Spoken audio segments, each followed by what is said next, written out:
Ilara? His voice was like a stone cast into the Tagus River, sending ripples through my chest instantly. I spun around, locking eyes with Elias Thorne's deep brown irises. He had grown a few inches taller than 5 years ago, his flaxen curls ruffled by the sea breeze, and a crumb of egg tart crust clung to the tip of his nose, like a cat who'd stolen a treat. "What are you doing here?" we asked in unison, then burst into laughter simultaneously. The colleague behind him wolf whistled. Elias shot him a glare, then turned back to me, the tips of his ears tinged pink. "I just wrapped up a project in Porto and came back to pick up some documents." "What about you? Still buying egg tarts for breakfast to rush your translation?" My fingers tightened around the notebook, a habit I'd kept since we were 17. Back then, I'd always dash to the pastry shop at dawn for warm Belém egg tarts while cramming for my Portuguese translation assignments. Elias would sit by the window, sketching my lips smudged with egg custard in his sketchbook. "Something like that." I averted my gaze, glancing at the caramel-colored tarts in his hand. "Still only eating them with cinnamon powder?" He held up his paper bag, tiny sparks dancing in his eyes. "Can't very well let someone keep snatching all the cinnamon off mine, can I?" The cue inched forward, and he stepped beside me naturally, his shoulder brushing my coat occasionally. 5 years ago, he'd left for further studies abroad without a word, no contact information left behind. I'd sat by the Tagus River for a whole week, hugging the old guitar he'd given me, until the case was filled with plain leaves. Now he stood right beside me, but I dared not ask how he'd been, afraid his answer would have no place for me. "What do you do now?" He broke the silence, his fingertips rubbing the edge of the paper bag unconsciously. "A freelance translator, mostly for Chinese-Portuguese literature." I pulled a mint from my bag. "The last book I translated, Pedro Paramo, just came out. The publisher sent me a copy." "I know," he said suddenly. "I saw it in a Porto bookstore. The photo of you on the title page, you smile more than you used to." The mint melted on my tongue, a cool sweetness sliding down my throat. I turned to him. He was staring at the pastry shop sign, sunlight filtering through his eyelashes to cast faint shadows on his cheeks. I suddenly recalled how he'd stared out the studio window at 17, telling me he was going to Paris to study architecture, his eyes holding emotions I couldn't fathom. After buying the tarts, he insisted on walking me home. We strolled along the flagstone path by the Tagus. The distant 25th of April bridge glistened like a silver ribbon, seagulls circling overhead. The aroma of his egg tarts mingled with the cedar scent of his cologne, the smell I'd dreamed of countless times over 5 years. "You still live near the old town?" He kicked a small stone aside. "You always said the Fado here has the most soul." "Moved back last month." I kicked at a plain leaf on the path. The last apartment was too noisy to focus on translating. We reached my apartment building, its blue and white azulejo tiles glowing vividly in the sun.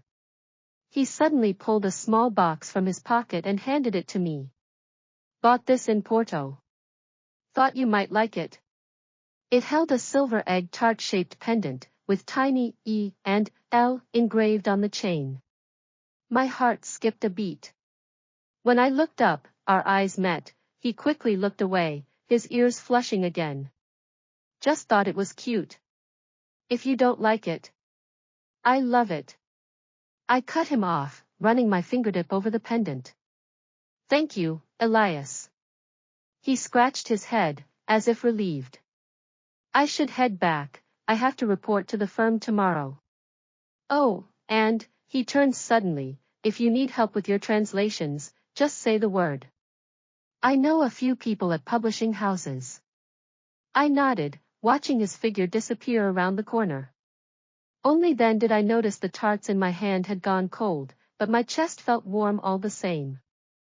Back home, I put on the pendant and smiled at my reflection for ages, until my phone buzzed. It was my editor, saying the client for an upcoming architectural translation project was exactly Elias' firm. The next day, I deliberately wore a low-necked sweater to the firm to show off the egg tart pendant. When Elias saw it, his eyes lit up, a smile tugging at his lips. His colleagues, assuming we were old friends, teased, "Designer Thorne was telling us about an amazing translator yesterday, turns out it's Ms. Alara." During a break from our discussion, he handed me a coffee. Black, no sugar, right? My fingers brushed his as I took the cup, we both froze. He pulled his hand back quickly, pretending to flip through documents. "This project involves a lot of Lisbon's architectural history. Just ask if anything confuses you." In the days that followed, we saw each other more often, and the tangled vines of uncertainty grew quietly in our hearts. Late nights at the firm became routine, and he'd always happened to order 2 portions of cozido à portuguesa for supper, picking out every shred of cilantro, which I hated, one by one. Yet he never admitted it was intentional. "The landlady downstairs gave it to me," he mumbled, stirring his rice, his ears pink under the warm yellow light. I bit into tender beef brisket, staring at the faint scar on his wrist, left from carrying my guitar case at 17. My heart felt both sweet and flustered. I wanted to ask if he still thought of the past, but all I said was, "This sauce is better than the last place." When he accompanied me to survey old town buildings, he always walked on the side closer to the road. Passing a vintage shop lined with Fado records, he suddenly stopped, picking up an old vinyl. "Remember when you learned to sing Chuva am Lisboa? You always mispronounced Chuva as Chuva. I snatched the record, pretending to be annoyed, but my fingers lingered on the cover. He reached up as if to brush a strand of hair from my lips, but his froze an inch from my cheek. Instead, he touched his earlobe. "There's a hot chocolate stand up ahead, want some?" Once, I fell asleep at the conference table while revising translations. When I woke, his cedar-scented blazer was draped over me, and a cup of warm milk sat on the table. The coaster was a sketch of me dozing with a pen in my hand, a tiny egg tart drawn beside me. My heart raced as I clutched the paper. Glancing up, I saw him standing at the office door, pretending to read a file. "If the milk's cold, don't drink it," he said. "I'll heat you another." As he turned to leave, I clearly saw him wipe his fingers on his trouser leg, nervous, like a teenager. One evening, we ate arroz de marisco at a riverside tavern. A guitarist at the next table played Fado. "I've been keeping the guitar you had back then," he said suddenly, "in my Paris studio." My spoon paused mid-air. "Just didn't want to throw it away," he hurried to add. "You saved up for 3 months to buy it." I stared at our reflections in the seafood broth, his gaze lingered on the egg tart pendant around my neck. "I tried 3 times to make that pendant," he said, his voice soft as the sea breeze. "The first time, I carved the L backwards." Walking along the flagstone path home, he said abruptly, "There's a Fado concert next month. I bought 2 tickets." I looked up at him, but he turned his face away. "If you're busy, it's fine, I can go with a colleague." I smiled. "I'm free." He spun around, his deep brown eyes shining like starlight on the Tagus. But when we reached my building, he only said, "Sleep well," no hug, no hand-holding, even the goodbye tinged with cautious hesitation. I touched my burning cheeks as I went inside. From his blazer pocket, a sketch fluttered out, of me. On the back, it read, "The words I want to say, hidden for 5 years." Once, we got lost in the old town's alleyways just as it started to rain. He took off his coat and draped it over me, wearing only a dress shirt. "These alleys are like a maze," he said, taking my hand as we walked. His palm was warm through my damp fingers. "When I left back then, I wanted to tell you. But my parents suddenly divorced, and my mom insisted I go to Paris with her right away. I didn't even have time to say goodbye." My heart raced. Rain soaked his hair, sticking it to his forehead. I thought you didn't want to see me, I whispered. I sat by the river with the guitar you gave me for a whole week. The sheet music in the case got soaked through. He stopped suddenly, turning to face me, his eyes full of remorse. I'm so sorry, Elara. After I got to Paris, I tried to contact you, but you'd changed your number. When I went to your school, the teacher said you'd graduated. Every year, I came back to Lisbon, waited at Belém pastry shop. But I never saw you. The rain intensified. He pulled me under an eave to shelter. I thought about you every day for 5 years, he said, brushing rain off my face, his fingertips grazing my cheek. I drew so many sketches of you, all in my studio. I thought you'd forgotten me, until I saw you at the pastry shop. I couldn't believe it wasn't a dream.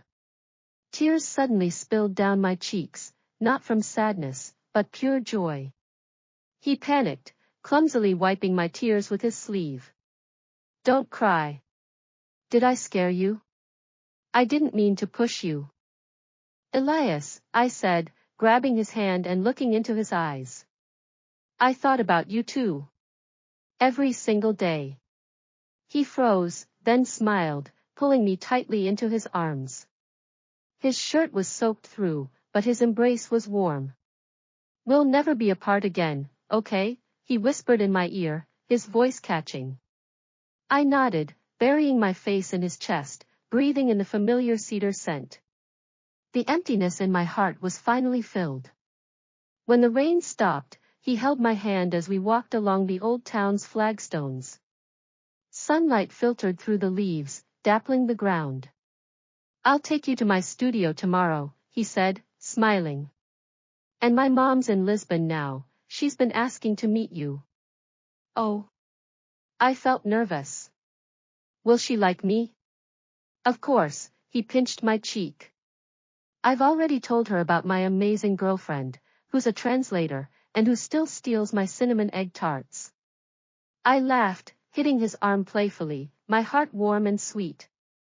The next day, in his studio, I saw sketches covering the walls, all of me.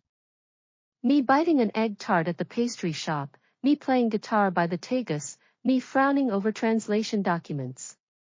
The most prominent one was from my 17th birthday, me wearing a party hat, smiling so wide my eyes crinkled like crescents. I've kept this for 5 years, he said, taking a framed version from a drawer. I wanted to give it to you for your 18th birthday. But I never got the chance. Tears welled up as I touched the frame. He hugged me from behind, his breath warm against my ear. I'm sorry I made you wait so long, Elara. From now on, I'll be with you every day. You'll never be alone again. I turned in his arms, pressing a soft kiss to his lips. He froze for a moment, then kissed me deeper. Sunlight streamed through the studio window, wrapping around us, warm and perfect. Later, we finished the architectural translation project together. When the book was published, it caused a stir in Lisbon. At the launch event, Elias spoke as the client representative. Looking at me, he said, "This book wouldn't have happened without my girlfriend Elara.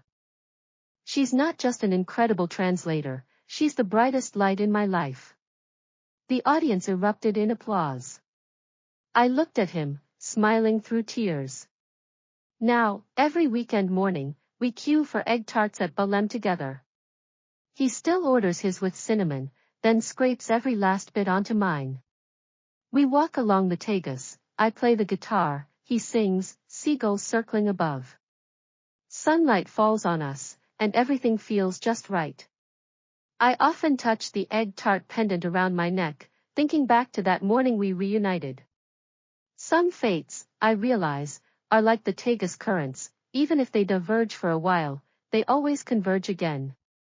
The time we lost has become our most precious memory, making us cherish every moment now. Elias always says it was the aroma of Belém egg tarts that brought us back together. But I know better. It was the love that never faded in our hearts, the deep longing we held for each other, that's what led us back to one another in the crowd. In every Lisbon dawn and dusk, in the Tagus breeze, in the melodious strains of Fado, I've finally understood. The best kind of love is, going round and round, and still finding you by my side. Those uncertain, tentative moments? They're the sweetest seasoning in our love, making it richer and more touching than ever.